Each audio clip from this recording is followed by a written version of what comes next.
CM DKShi ಕೇಂದ್ರ ಸಚಿವ HDK ನಡುವಣ ಬಿಡದಿ ಕದನ ಜೋರಾಗ್ತಾ ಇದೆ. ಘಟಾನುಘಟಿಗಳ ನಡುವೆ ಬಹಿರಂಗ ಚರ್ಚೆ ಬಡಿದಾಟಕ್ಕೆ ಕಾರಣವಾಗ್ತಾ ಇದೆ. ಚರ್ಚೆಗೆ ವಿಧಾನಸೌಧಕ್ಕೆ ಬನ್ನಿ ಅಂತ ಸಿಎಂ ಡಿಕೆ ಶಿವಕುಮಾರ್ ಹೇಳಿದ್ರು. ಆಗಲ್ಲ, ಭೈರಮಂಗಲಕ್ಕೆ ಹೋಗೋಣ, ರೈತರ ಮಧ್ಯನೇ ಆಗ್ಲಿ, ಇದರಲ್ಲಿ ಮುಚ್ಚುಮರೆ ಯಾಕೆ, ರೈತರ ಸಮಸ್ಯೆ ಇಲ್ವೇ, ಇದು ರೈತರ ಸಮಸ್ಯೆ ಆಗಿರೋದ್ರಿಂದ ರೈತರ ಮಧ್ಯೆಯೇ ನಡೆಯಲಿ ಅಂತ ಕುಮಾರಸ್ವಾಮಿ ಅವರು ಪ್ರತಿ ಸವಾಲನ್ನು ಹಾಕಿದ್ರು ಡಿಕೆ ಶಿವಕುಮಾರ್. ಇವತ್ತು ಮತ್ತೆ ಆಕ್ರೋಶ ಹೊರಹಾಕಿದ್ದಾರೆ ಕುಮಾರಸ್ವಾಮಿ. ಈ ಬಗ್ಗೆ ಸದ್ಯಕ್ಕೆ ಮಾತನಾಡಲ್ಲ ಅಂತ ಹೇಳಿದ್ದಾರೆ ಸಿಎಂ ಡಿಕೆಶಿ. ಬಹಿರಂಗ ಚರ್ಚೆ ಎಲ್ಲಿ ನಡೆಯುತ್ತೆ ಅನ್ನೋದೇ ಕುತೂಹಲಕ್ಕೇಡೆ ಮಾಡಿಕೊಡ್ತಾ ಇದೆ. ವಿಧಾನಸೌಧಕ್ಕೆ ಹೋಗ್ತಾರಾ ಕೇಂದ್ರ ಸಚಿವ ಎಚ್.ಡಿ. ಕುಮಾರಸ್ವಾಮಿ ಅಥವಾ ಬಿಡದಿ ನೆಲದಲ್ಲೇ ಮುಖಾಮುಖಿ ಆಗ್ತಾರಾ ಇಬ್ಬರೂ ನಾಯಕರುಗಳು?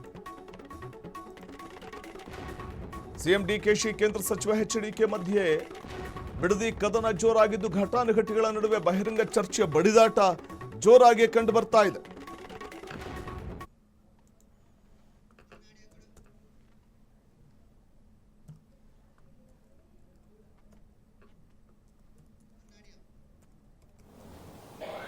ನಿಜಕ್ಕೂ ರೈತರು ಒಪ್ಪಿದ್ದಾರೆ, ಇಲ್ಲಿ ಮಾಡಬಾರದು ಮಾಡಿದ್ದೀರಿ. ಅದೇ MLA ಹೋಗ್ಬಿಟ್ಟು ಚೆಕ್ ಕೊಡೋದುಂಟಾ?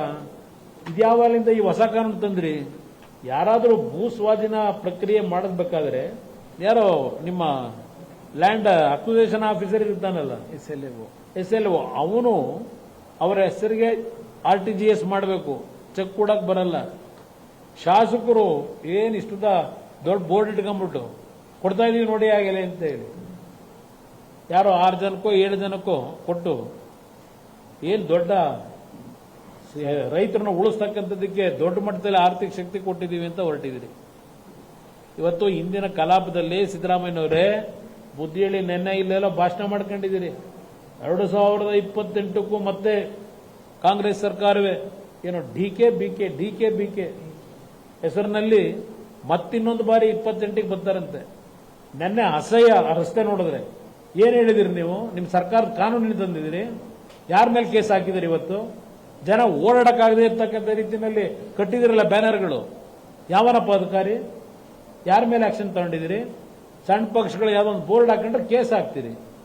ಒಂದು ಮಾತು ಹೇಳ್ತೀನಿ, ಇಲ್ಲಿ ನನಗೆ ಗೊತ್ತಿದೆ, ಕಚೇರಿಯಲ್ಲಿ ಕೂತ್ಕೊಂಡು ಕೆಲಸ ಮಾಡಲ್ಲ.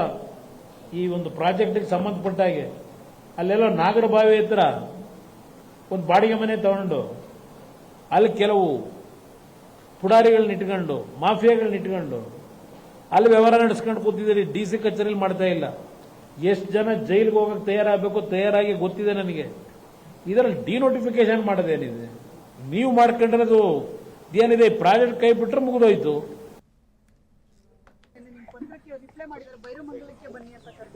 26ನೇ ತಾರೀಕಿನ ಬಿದ್ದಿದ್ದಾರಂತ ಸರ್ ಅವರು. 27ಕ್ಕೆ ಬನ್ನಿ ಅಂತ ಹೇಳಿದ್ದಾರೆ.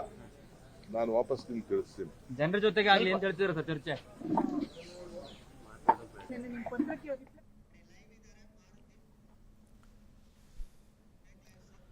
ಈ ಕುರಿತು ಮತ್ತಷ್ಟು ಮಾಹಿತಿಯನ್ನು ಪಡೆಯೋಣ. ನಮ್ಮ ಪ್ರತಿನಿಧಿ ಮಾರುತಿ ನೇರ ಸಂಪರ್ಕಕ್ಕೆ ಬರ್ತಾ ಇದ್ದಾರೆ. ಮಾರುತಿ, ಒಂದು ಕಡೆ ಬಿಡದಿ ಕದನ ಬಹಿರಂಗ ಪಂಥಾಹ್ವಾನಕ್ಕೆ ಕಾರಣ ಆಗ್ತಾ ಇರುವಂಥದ್ದು, ನಿಲ್ಲುವ ಲಕ್ಷಣ ಅಂತೂ ಕಾಣಿಸ್ತಾ ಇಲ್ಲ, ಮತ್ತಷ್ಟು ತೀವ್ರತೆ ಪಡ್ಕೊಳ್ಳುವಂಥ ಸಾಧ್ಯತೆಗಳೇ ಕಂಡು ಬರ್ತಾ ಇದೆ. ಇವತ್ತು CM ಮತ್ತು HDK ಅಂದರೆ ಮತ್ತೆ ಒಂದಷ್ಟು ರಿಯಾಕ್ಷನ್ಗಳನ್ನು ಕೊಟ್ಟಿರುವಂಥದ್ದು, ಬಹುಶಃ ಮತ್ತಷ್ಟು ತಾರಕಕ್ಕೆ ಇರೋ ಸಾಧ್ಯತೆನೇ ಕಂಡು ಬರ್ತಾ ಇದೆಯಲ್ಲ ಅಂತ ಈ ಬಿಡದಿ ಕದನ.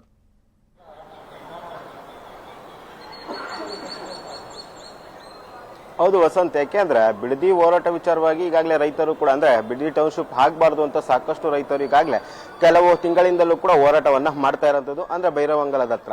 ಇತ್ ಕಡೆ ರಾಜಕೀಯವಾಗಿಯೂ ಕೂಡ ಇದು ತೀವ್ರ ಸ್ವರೂಪವನ್ನ ಪಡ್ಕೊಳ್ತಿರುವಂತದ್ದು. ಪ್ರಮುಖವಾಗಿ ಹಳೆ ಮೈಸೂರು ಭಾಗದ ನಾಯಕರಾಗಿರುವಂತಹ HDK ಮತ್ತು DKಶ ಅನ್ನೋ ಮಟ್ಟಕ್ಕೆ ಇವತ್ತು ಏನೋ ಬಿಡದಿ ಟೌನ್ಶಿಪ್ ವಿಚಾರ ಬಂದಿರೋದು. ಈ ಹಿಂದೆ ಕೂಡ ಸಾಕಷ್ಟು ವಿಚಾರವಾಗಿ ಚರ್ಚೆ ಆಗಿತ್ತು. ಈಗ ಪ್ರಮುಖವಾಗಿ ಕಳೆದ 2 ದಿನಗಳಿಂದಲೂ ಕೂಡ ರಾಜಕೀಯವಾಗಿ ತೀವ್ರ ಸ್ವರೂಪ ಮತ್ತು ವಾಗ್ದಾಳಿಗೆ ಕೂಡ ಕಾರಣ ಆಗ್ತಾ ಇರೋದು. ಈಗಾಗಲೇ ಪ್ರಮುಖವಾಗಿ ನಾವು ನೋಡೋದಾದ್ರೆ HDK ಅವರು ಕೂಡ ಪಂಥ ಆಹ್ವಾನವನ್ನ ಕೊಟ್ಟಿರೋದು. ಅಂದ್ರೆ ಚರ್ಚೆಗೆ ಭೈರವಂಗಲಕ್ಕೆ ಬನ್ನಿ, ನಾನು ಸಿದ್ಧ ಇದ್ದೇನೆ, ರೈತರ ಸಮ್ಮುಖದಲ್ಲೇ ಎಲ್ಲವೂ ಕೂಡ ಚರ್ಚೆ ಆಗ್ಲಿ ಅಂತ ಒಂದ್ ಒಂದ್ ಕಡೆ HDK ಹೇಳ್ತಿದ್ರೆ, ಇನ್ನೊಂದ್ ಕಡೆ DKಶಿ ಅವರು ವಿಧಾನಸೌಧಕ್ಕೆ ಬನ್ನಿ, ವಿಧಾನಸೌಧದಲ್ಲಿ ಚರ್ಚೆ ಮಾಡೋಣ, ನಿಮ್ಮ ತಂಡದೊಂದಿಗೂ ಕೂಡ ಬನ್ನಿ, ಸಂಪೂರ್ಣವಾಗಿ ಚರ್ಚೆ ಮಾಡೋಣ ಅಂತ ಕೂಡ ಒಂದ್ ಕಡೆ DKಶಿ ಅವರು ಕೂಡ ಆಹ್ವಾನ ಕೊಟ್ಟಿರುವಂತ. ಆದ್ರೆ ಇವತ್ತು HDK ಅವರು ಕೂಡ ಅದಕ್ಕೆ ಪ್ರತಿಕ್ರಿಯೆ ನೀಡಿರುವಂತ HDK ಯಾವುದೇ ಕಾರಣಕ್ಕೂ ವಿಧಾನಸೌಧದ 4 ಗೋಡೆಗಳ ಮಧ್ಯೆ ಪ್ರತಿಕ್ರಿಯೆ ಅಥವಾ ಚರ್ಚೆಗಳು ಬೇಡ.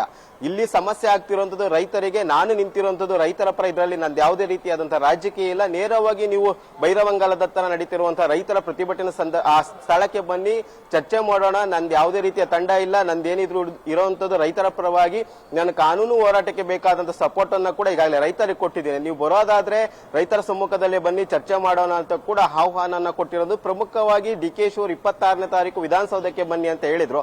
ಆದ್ರೆ ನನಗೆ ಕಾರ್ಯನಿಮಿತ್ತ ಈಗಾಗಲೇ ಎಲ್ಲವೂ ಕೂಡ ಫಿಕ್ಸ್ ಆಗಿರೋದ್ರಿಂದ 27ನೇ ತಾರೀಕು ಬಂದಿದ್ದೆ, ಆದ್ರೆ ನಾನು ಚರ್ಚೆಗೆ ಸಿದ್ಧನಿದ್ದೇನೆ ಅಂತ ಕೂಡ ಆಹ್ವಾನವನ್ನ ಕೊಟ್ಟಿರುವಂತದ್ದು HDK. ಇದೆಲ್ಲ ಒಂದ್ ಕಡೆ ರಾಜಕೀಯವಾಗಿ ಸ್ವರೂಪ ಪಡ್ಕೊಳ್ತಿರೋದು. ಒಂದ್ ಕಡೆ ಈ ಹಿಂದೆ ಪ್ರಮುಖವಾಗಿ 2006, 2007 ಟೌನ್ಶಿಪ್ ಮಾಡಕ್ ಹೊರಟಿದ್ದಂತಹ HDK ಅವರಿಗೆ ಆ ಸಂದರ್ಭದಲ್ಲಿ ರೈತರು ಮತ್ತು ವಿಪಕ್ಷಗಳು ಕೂಡ ಒಂದ್ ರೀತಿಯ ಹೋರಾಟದ ಮೂಲಕ ಆ ಟೌನ್ಶಿಪ್ಗೆ ಬ್ರೇಕ್ ಹಾಕಿದ್ರು. ಈಗ DKಶಿ ಅವರು ಕೂಡ ಅದನ್ನ ಪ್ರತಿಷ್ಠೆಯಾಗಿ ತೆಗೆದುಕೊಂಡು ಈ ಟೌನ್ಶಿಪ್ ಮಾಡಕ್ಕೆ ಹೊರಟಿದೆ. ಈಗ HDK ಅವರು ಅದಕ್ಕೆ ಅಡ್ಡಲಾಗಿ ಮತ್ತೆ ರೈತರ ಪರವಾಗಿ ನಿಂತಿರುತ್ತದೆ. ಯಾಕೆಂದ್ರೆ ಇದು ರೈತರ ಸಂಪೂರ್ಣವಾಗಿ ವಿರೋಧ ಇರುವಂತದ್ದು. ಸಂಪೂರ್ಣವಾಗಿ 70% ರೈತರು ಬಿಡದಿ ಟೌನ್ಶಿಪ್ ಮಾಡಕ್ಕೆ ಒಪ್ತಿಲ್ಲ. ಆದ್ರೆ ನೀವು ರಾಜಕೀಯವಾಗಿ ಮತ್ತು ತಮ್ಮ ಬೆಳೆ ಬೇಯಿಸ್ಕೊಳ್ಳೋದಕ್ಕೋಸ್ಕರ ಈ ಟೌನ್ಶಿಪ್ ಅನ್ನ ಮಾಡ್ತಿದ್ದೀರಾ ಅಂತ ನೇರವಾಗಿ HDK ಅವರು ವಾಗ್ದಾಳಿ ಮಾಡ್ತಿದ್ರೆ, HDK ವಿರುದ್ಧ ಆಡಳಿತ ಪಕ್ಷದಿಂದಲೂ ಕೂಡ ತೀವ್ರವಾದ ವಾಗ್ದಾಳಿ ನಡೀತಾ ಇರೋದು. ಪ್ರಮುಖವಾಗಿ ಪ್ರಿಯಾಂಕ್ ಖರ್ಗೆ ಅವರು ಕೂಡ ಇದರ ಬಗ್ಗೆ ಮಾತನಾಡಿರೋದು. ವಿಧಾನಸೌಧದಲ್ಲಿ ಮಾತನಾಡದೆ ತಪ್ಪೇನಿದೆ, ವಿಧಾನಸೌಧದಲ್ಲಿ ಚರ್ಚೆ ಮಾಡೋಣ, ರೈತರ ಬಗ್ಗೆ ನಾವು ಕೂಡ ಬಗೆಹರಿಸ್ತೀವಿ, ನೀವು ಕೂಡ ಚರ್ಚೆಗೆ ಬನ್ನಿ ಅಂತ ಕೂಡ ಪ್ರಿಯಾಂಕ್ ಖರ್ಗೆ ಹೇಳಿರೋದು. ಇನ್ನೊಂದ್ ಕಡೆ ಮಾಗಡಿ ಬಾಲಕೃಷ್ಣ ಅವರು ಕೂಡ ಏಕಾಏಕಿ